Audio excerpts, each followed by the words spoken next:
nagbigay ng ulat. Victor, ito may mga katanungan ito. Ito'y katanungan ito sa mga Kristyanismo. Ganito, iniulat na ang mga patay na banal o mga santo ay lumabas sa kanilang mga libingan at pinakilala ang kanilang mga sarili sa marami ayon ito sa Ebanghelyo ni Mateo, chapter 27, verse 52.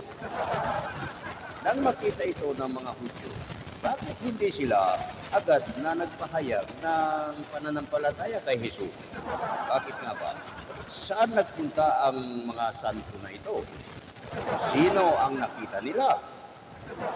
Bakit walang ulat sa kwentong ito o sa ibang lugar maliban sa Ebanghelyo ni Mateo?